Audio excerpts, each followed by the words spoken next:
Artigo Modos de Existência em 4 obras de Leonora Carrington, professora doutora Rosângela Miranda Xerém e Andrei Parmigiani.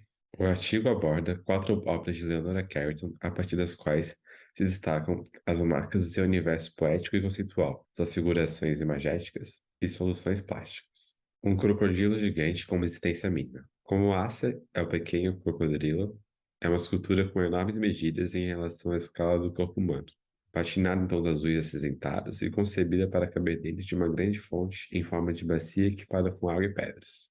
Sua autora, Leonora Carrington, já era conhecida como pintora e tinha pouco mais de 40 anos quando começou a ser escultora, devido aos incentivos do amigo promotor de arte, Isaac Marcy. Deu à escultura feita em 2000 o mesmo título de uma tela feita em 1998, onde seres semelhantes apareciam no cenário cósmico. O título consiste numa referência a trecho do livro Alice nas País das Maravilhas, de Lewis Carroll, no qual o protagonista recita um poema paródico referente a uma poesia moralista de Isaac Watts sobre a importância do trabalho duro. Assim como nas aventuras de Lewis Carroll, aqui nada é o que aparenta ser. Tudo parece estar no estado alterado, destinado a embaralhar as certezas. David Lapujade reconhece como existências um pôr do sol, uma fachada de um edifício, uma ilusão de ótica, uma dança de elétrons, um triângulo isósceles, uma ideia abstrata. E a partir de então considera que os seres imaginários, os que existem através de nossas crenças, estão instaurados por nossos afetos, medos e desejos. Dizer que existem é dizer que não têm apenas uma existência subjetiva, mas que nos fazem agir, falar, pensar em função da maneira de ser que nossas crenças lhes dão. A escultura, embora tenha sido criada como um ser ficcional, na sua condição de existência artística, podemos reconhecê-la para além da realidade imaginativa de quem a criou. O deslocamento parece ter reverberado. As múltiplas possibilidades narrativas, onde o passado e o presente, o animal e o humano, o natural e o artificial, as crenças e as incertezas, se entrecruzam, orientando e desorientando transeuntes que seguem transportados por forças que desconhecem no rumo que permanece insondável. Diante da impossibilidade de aprender a completude das imagens, na profusão de virtualidades que gera, a obra persiste como testemunho dos mesmos desafios que trouxeram Leonora Carrington ao México. Como existir em um mundo em que não parece dar espaço para nossa existência? Um jardim onde viceja o incompreensível. Assim como o Jardim das Delícias de Jerônimo Bosch, reconhecemos nessa tela a paisagem de uma manhã Edê, onde as leis do mundo supralunar mantêm as coisas no estado anterior ao da nomeação e classificação pela linguagem humana. Todavia, convém lembrar que as sombras estão presentes, silenciosas e breves testemunhas de que nem tudo são luzes. 2 anos após essa pintura, e 3 anos depois de ter chegado ao México, Leonora Carrington publicou o livro Lá Embaixo. Como em outros seus textos, borrava todos os limites entre real e ficção, mas nesse particular, tramou os dolorosos acontecimentos enfrentados por uma internação psiquiátrica na Espanha. Assim, o livro nasce das feridas profundas relacionadas aos abusos físicos e psicológicos que viveu, como modo de trazer conteúdos de suas dores processadas em relatos imaginativos e esotéricos, combinando consciente e inconsciente, sonho e realidade, pulsão de vida e pulsão de morte. A distância entre o que foi reprimido e o que foi superado não pode ser transposta para a ficção sem modificações profundas, pois o reino da fantasia depende do fato de que o conteúdo não se submete à realidade de vigília, necessitando ser regidos pelas leis do travestimento, das condensações e desvios, dos sentidos manifestos e, sobretudo, dos que permanecem latentes, sem que jamais possamos tocá-las plenamente. Se é verdade que isso vale para os sonhos, é também aqui que a relação entre dizer e ver de Leonora Carrington, através da literatura e da pintura, parece manter uma carga onírica com admirável intimidade ficcional. Um baralho com semelhanças moventes. É noite escura.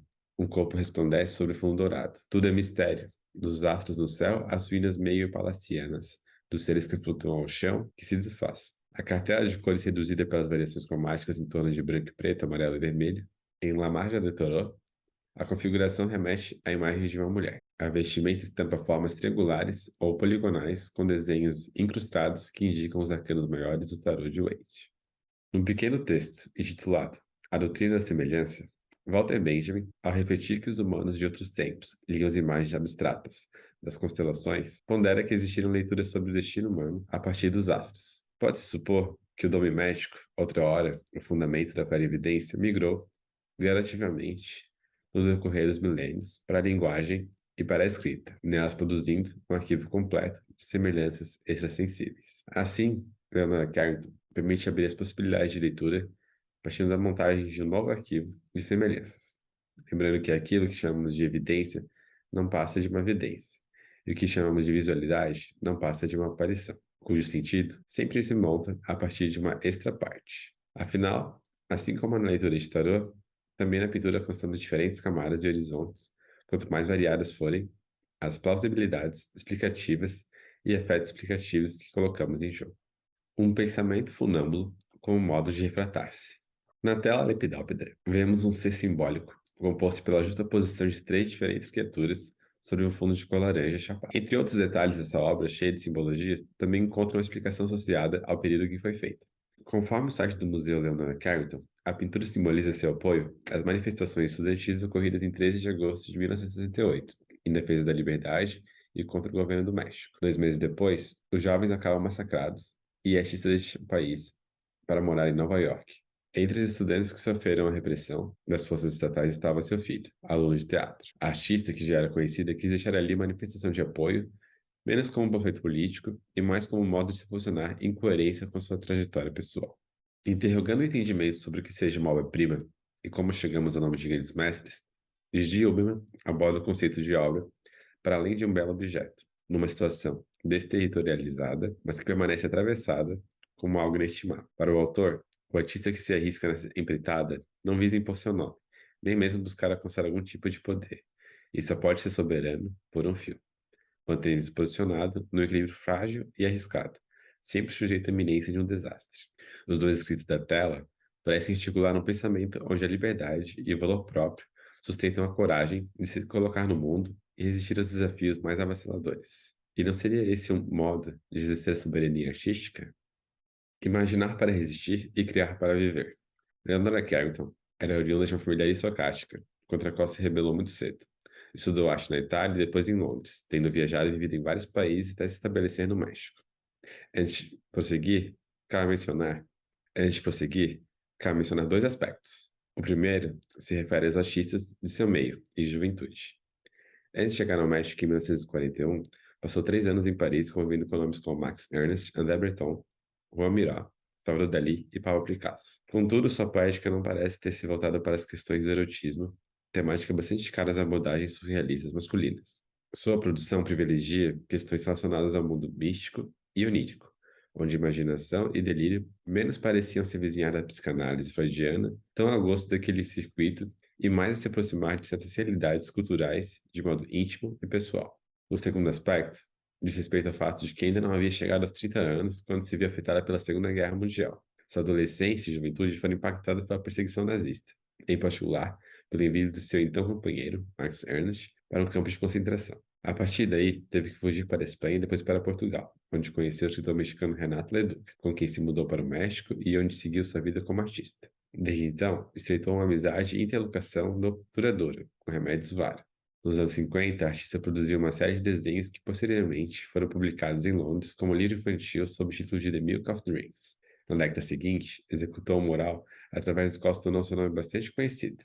É o Mundo Mágico de los Mayas, criada por um concurso de arte da Escola do Museu Nacional de Antropologia e História do México. Para realizá-la, viajou até Yucatán e pesquisou sobre o povo maia e sua cultura, na época pré-colombiana, abordando assim a relação entre os indivíduos e as forças da natureza. Nesse sentido, o que se pode constatar, como parte de suas preocupações poéticas, tem a ver com uma atração por um mundo situado para além do humanismo europeu. Suas diferentes cosmologias permitem reinventar a vida, remetendo a diferentes modos e condições de existência, priorizando a criação de mundos sintonizados com outros povos e culturas. Oriunda desse repertório tão atual em tempos pós-pandemia, não à toa, é justamente esse escopo de interesses, preocupações e sensibilidades que a 59ª Bienal de Veneza toma como temática, apropriando-se do título do seu pequeno livro anteriormente mencionado. E aqui estamos, diante de uma artista que fez da imaginação um instrumento de resistência e da criação no seu modo de viver, extraindo sempre o leite dos sonhos, o qual agora nos alimenta,